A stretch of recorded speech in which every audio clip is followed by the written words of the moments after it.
Big howdy. What's going on out there, YouTube? Man, I'm just getting me a little bit of PT in today. I figured, hell, I'd talk to y'all a little bit about business ethics and something that's really near and dear to my heart. I'm a weatherman before a businessman. I was obliged into business 11 years ago. I've always wanted to go to Mississippi State or OU and do weather. Now I'm sold on state for the people of Mississippi. But before we start getting into that, we're going to talk about business and why business is so important. It probably shouldn't be important, but it's very important. And if you don't got no loot, you can't get things done. I mean, unless you're a godlike man or influencer, you may be able to call in favors. But if you're just a swinging dick or swinging clip like me, or somewhere in between, you may not have the financial firepower. In the words of Chameleonaire, you may not have the financial. Where's your cash, as they say. And to me, everybody's done Think and Grow Rich. If you haven't done Think and Grow Rich, go ahead and do it. Napoleon Hill, Think and Grow Rich. He's an old guy. He's like old grandpa, and he gives you, advice on business. Now, for me, anyone knows and everyone knows that the business world is, of course, very, dangerous. It's fraught with risks, it's fraught with challenges, and that's okay. Now, what I'm finding out here, is there's just a lot of adversity, and you got to be aware. If you're a pussy, you're just not going to make it. You're just not going to make it. Sometimes you got to fight rough. You got to fight mean. I'm more of a hippie guy, after the 6/1/19, I've reached sort of the precipice. I reached 30 years old, and I don't expect to live to 60, but if I do, like I said, I want to spend the rest of my life giving back and doing positive things. The first half was bad, and the second half I'm trying to make good, if there's any such thing. But here's what I find in a lot of these organizations, a lot of these companies, is they come into the town. Most of them, this is what I call railroad towns. The business was there before the people. I like the church. I respect the church. I like law enforcement. I respect the law. But the main things were inside of the town. They're inside of the town first. So if you're an up-and-comer, you've got to petition yourself kind of before the community. Here's where things get dangerous. A lot of times they don't dig you. They dig your idea, they don't dig you. And what I've found is a lot of them, they've been, second, third, fourth generation. They have found, the rich folk have, that they can lay up like Tom Sawyer and let the poor man do the work. And that's all right. Most of them do that. Well, here's the problem. When a poor man tries to get rich, like me, trying to do the American dream, that's when problems happen. And they call it disruption. Somebody's disrupting the industry. We can't lay on their backs anymore. So we got to fuck somebody. That's the attitude, is let him do the work, then get rid of him and get everything that he worked for, and then give it to somebody else, and then fuck them over so we can be here and we can do whatever it is we do. And, that seems to have been the case. Like I said, it's been 3 years now. I did 2 pitches, not blaming anybody at the pitches, not mentioned in the organization. Wasn't invited to the 3rd pitch. Furthermore, it was the 4th year to the day where the news come out. They took pictures of me over the tree champion, and unfortunately it was 4 years to that day. I was filming a tree getting cut down, and I didn't like it. And it was that evening I found out that they ran the pitch without me, never called me, never RSVP'd me. And I went down and they dug up the main street. And I said, damn, you know, if Main Street is closed, aka the mainstream is closed to guys like me, you know, that's one of the reasons for the hair, you know, the dreadlocks, not shaving, not bathing. It's a form of rebellion, you know. I'm a MAGA man. It's no surprise, liberty or death. And a lot of people, you know, they're like, hey, you know, I'm free. I'm like, yeah, you are. Great. I'm not. All right. I'm trying to get there. I'm in financial chains. So what they do is they sack me with the yoke. They put the little carrot in front of my head, and I go after it like a good boy. And I try to do good things, and they fuck me in the ass. And that's where the problem is. I said, now, I'm going to work for you. I'll give you the shirt off of my back. I try to join the military, I'll fight for you. I'll give my life for you. But if you're going to fuck me in the ass and take my money, I won't piss on you if you're on fire. So there is the danger of business, and we're going to talk about business ethics, and we're going to talk about beef in business, because everybody's different out here. And I hate to tell you, I told them before with the Gomorrah codes and stuff, which is probably horseshit, that the English language is rigged. You know, the silent desperation BS is, the English language is rigged. And it's just not adequate for today's business. And they say, man, it's more than adequate. We can adjust it. We can do what we want. I'm like, yeah, it's adequate. I mean, Spanish is adequate. Malay or Tagalog is adequate. You know, I'm not saying that it's not. I mean, hell, the fucking birds, they don't seem to have a problem communicating. And I don't think bird song is messed up. But there comes a point where it's a communication issue. People aren't communicating, and when they do, it goes violent.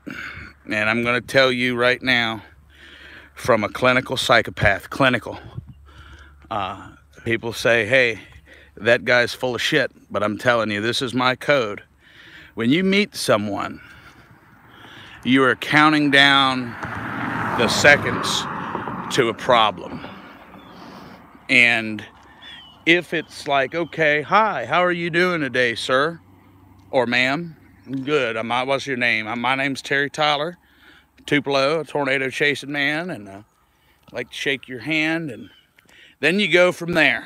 And I want to tell you about a good guy. He was a gay man, and not that there's anything wrong with that. He was a good man, and his name was Cy Williams, and he was one of the best public speaking.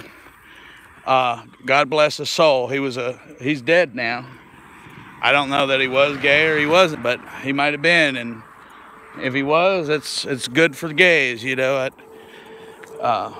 But he taught me about public speaking, and he taught me about a lot of things. Like, you look at the man, you would never think that that's how he sounded. He was just a different kind of man, and he said there's various levels of self-disclosure. Now, when you start dealing with self-disclosure, you're gonna have, you know, it's. I hate to tell you, especially for my younger audiences, I had to do porn. They look at me like I was a bad guy. He's a sick fuck now. Back then, it's like, well, hey, were they exploiting me? You know, like I said, we don't like getting into that drama bull crap. But I said, you know, pretty much, you know, what they're gonna do is these cars. Sorry, I'm losing my train of thought. I had to make sure I don't get run over out here. They kind of, I think I got off on a tangent. Collect my thought. Long and short of it, they're going to make you, you know, you count down. Okay, there we go. You count down pretty much. The minute you meet somebody, you're going to have to go through levels of self-disclosure. Self-disclosure means it's about like the porn stuff. You know, you meet somebody on your chat room, or if you're into, you know, the strip club or the street corner, you know, you got to meet your Johns. I don't advise people do it. Some people do it. Some people do it for sport. Some people do it because they have to, but it's not a whole lot different than business. It's the same damn thing as far as I've seen. You know, you've got your pimps, the ones that have money. They want to treat everybody like hoes. And as soon as the hoe actually starts earning some revenue, here comes the pimp. And he'll crack your head, or she'll crack your head, and they'll take your shit. And I'm like, all right. What a Cro-Magnon way of doing business. And we get these out here today, you know, they're ruthless, they're savages, they're sharks, they're killers, they're animals, you know, they're out to rip and roar and tear, and, you know, they want to feed the competitor through the damn turbine on the rear end of the Learjet. You know, they want to eat, you know,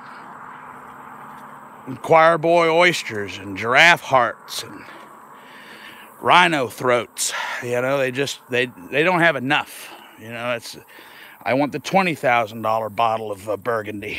You know what I mean? And if there is, you know, and I was like, all right, well, that's fine. I don't, you know, there was a time I hated the rich, and I hated them for the way they oppressed me and my people, and I felt like I had run into a glass wall. Like literally the pyramid on the back of the dollar bill was symbolic of the 13 stairs, and the pyramid is separated from the eye. Indicates that there's separate classes.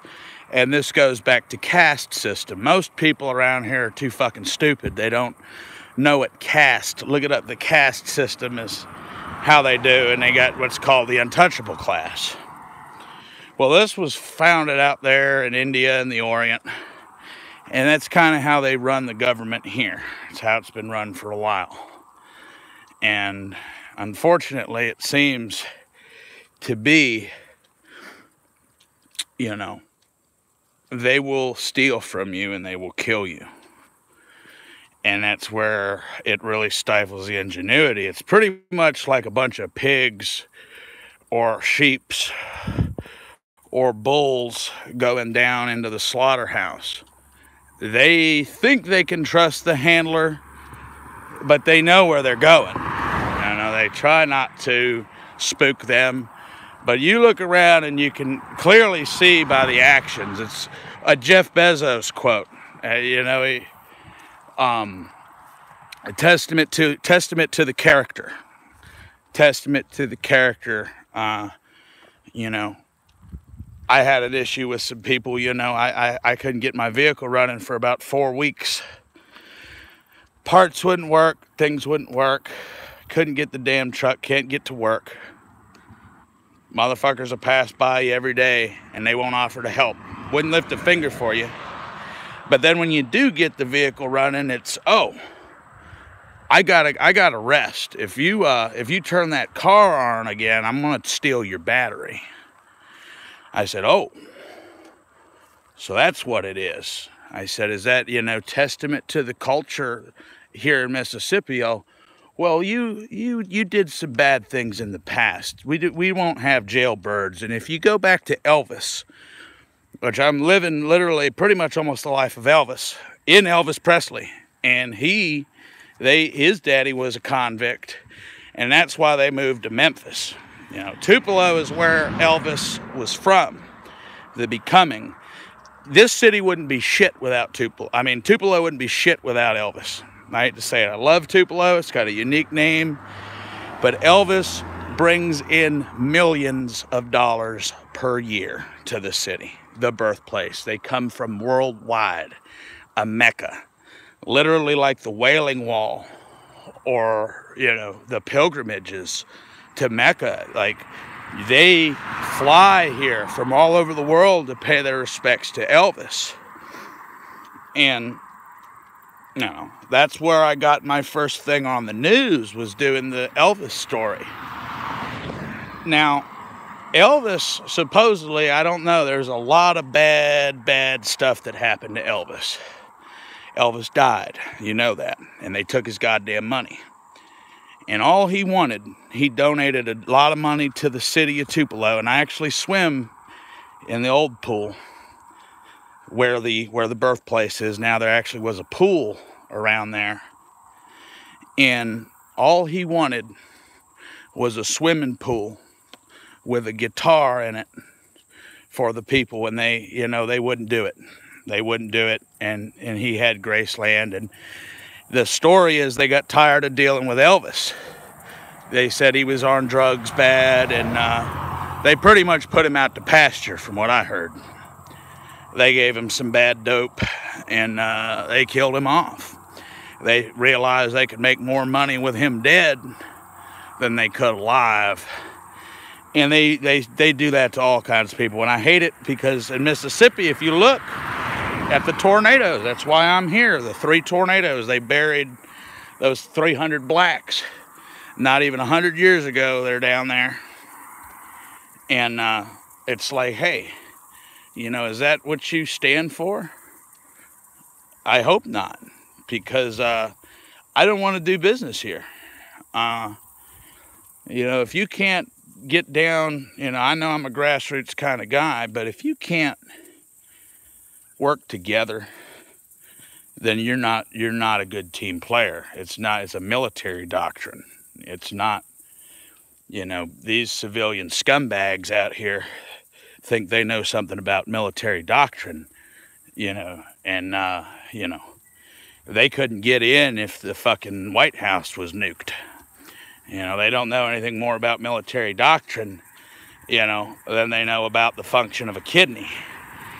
I mean, it's one of those things where the only military doctrine I need, and I support at that level, is rigorous teamwork, rigorous camaraderie.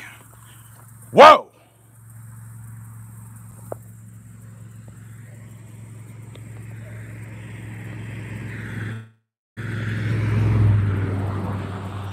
A damn giant a horsefly landed on me.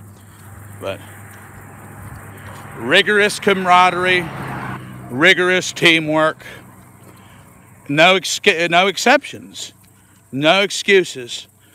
They want to talk about Jeff Bezos. I'm not going to stone him on this. Like I said, I've been battling that man for 3 years, and I'm going to try to soften him up a little bit this go around. Obviously, the anger's not working. Either that or he's not working. I don't know. It's one of the two. I know his sight's not working. That's all I could say. I don't know if he's working. I don't know if he's not working. But I know that his sight's not working.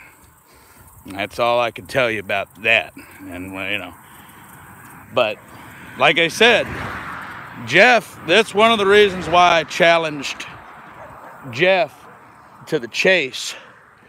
I felt it was good for him and me, is because I feel like I mean, I'm not judging him, but at 55, he's the richest man, just been through a divorce. You know, he's a high-flying blue man. That's great. I feel like he's getting a little too high, and I kind of want him to come down to earth a little bit, and just talk to the guy and figure out a few things like, you know, namely, why doesn't your website work? Namely, you know, what are your pain points? You know, because it's dragging him into it's going to drag him into a fluff, you know, with or without me. It's going to wind up dragging him into a fluff. You know, they're on his ass more than they are me. And I'm like, hey, you know, this is the ultimate form of David and Goliath in business ethics and business abuses. And unfortunately, it's a bad indicator. I've got some things, my phone's about to run out, but if my theories hold true, it's doing a lot of damage to America. Now, there's some people it's not going to affect, but the ones that wanted to win, I think it's going to affect a lot of the ones if they couldn't work together. So they died and they scattered and they went their separate ways. But I'll talk to you more on this later. Just talk to me, type in the comments if you got anything out of this, and I'll see you around.